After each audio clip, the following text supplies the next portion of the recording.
هدي أنا ندلكيغو روح عداوكو كريم هدي أنا ندلكيغو ديكو قفولدين هدي أنا ندلكيغو قبني ماذا سولدين سومالي كما دلن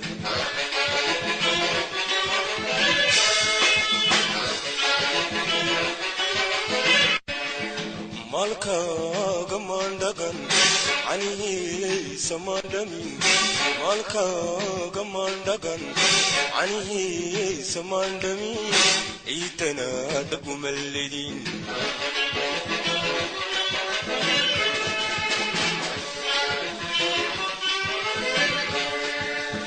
مالكا قمان دقن عني سمادمي مالكا قمان دقن عني سمادمي ايتنا دقم اللدين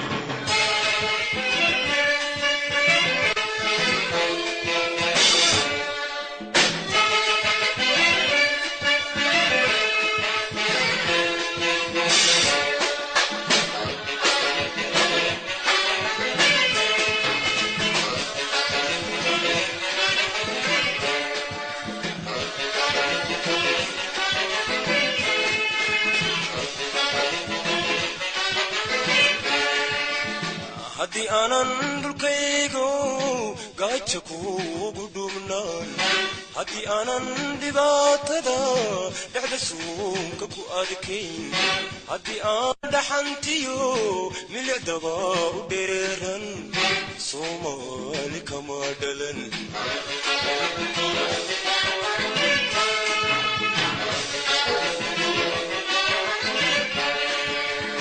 هدي أنا ندلكيغو قايتشكو قدومنان هدي أنا ندباتدا دحدسوككو أدكين هدي أنا دحنتيو ملع دباو ديريرن صومالي كما دلن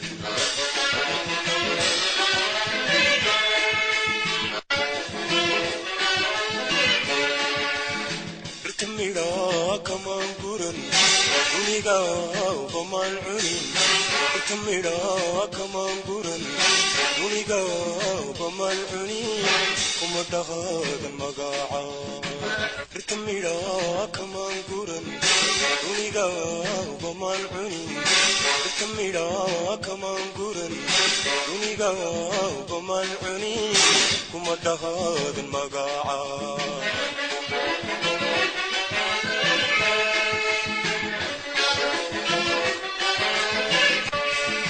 مالكا قمان دقن عني سماندمي مالكا قمان دقن عني سماندمي ايتنا دقم اللدين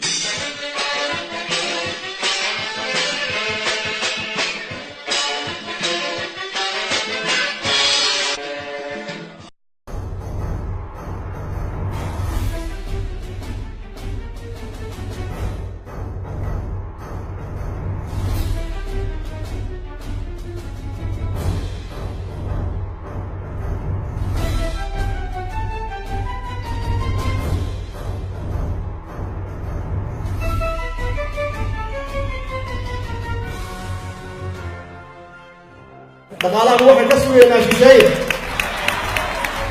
دقالها أنك أحينا دقالها إذن كهيا جيبك كينو أقول جيران مكسو بحينا جيبك مدن مدحوينه رئيس الوزراء hortiina ku ballanqaadina inaanu dalka u dhiman doono horey u soo dhimanay haddii qofku naftiisa huray oo dhiiggiisa uu ku daaniyay waxaa loo baahan yahay idinku inaad ku kabtaan wixii dhaqaale ah mar hadday sidaa tahay waa waajib diini ah wadani ah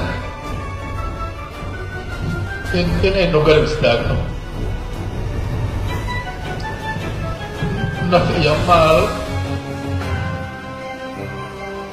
waxaan ayno inaan isku barbartaagno ciidamada qaranku waxay u dhaarteen ummadooda inay cadowga gudaha iyo kuwa dibaddaba labadaba ay ka difaacaan ciidankeenna oo aynu nolol siino ayaa dalkooda difaaci kara. kalsoonida bulshadu ma dhismayso haddii aanay ku hurdin ciidan difaaca. cadowgu ma soo hunguriyeyn karo cidda leh ciidan daryeelan oo xuduud iyo taya leh. ummadi midnimo iyo horumar ma gaarayso haddii aanay lahayn ciidan ay u baxsato wakhtiyada adagu ay ku jirto. ciidamadu waxay galaan iyo waxay gudaanba waan ka dheragsan. waa nolosheenni, waa noloshii qaran, waa noloshii calan. maanta fursad ayaan haysanaa Soomaaliyeed. waxaan idinka doonaynaa inaad taageertaan ciidankeena, inaad dhaqaale ku bixisaan. haba ugu yaraato haddii noqoto hal doolar. ciidanka Soomaaliyeed waa qaali. waxaan ugu yaboohay anoo xildhibaan galmudug oo mushaar qaadan, anoo hooyo carruur sideeda korisay iyo kuwa sii dhaleena, anigoo aan ahayn ganacsade, anigoo aan dhaqaale buranayn. $1,000 lagu deeqay ciidanka Soomaaliya. 17 degmo waxay hadda i soo gaarsiiyeen in ay ku deeqeen lacag gaarayso $8,500 oo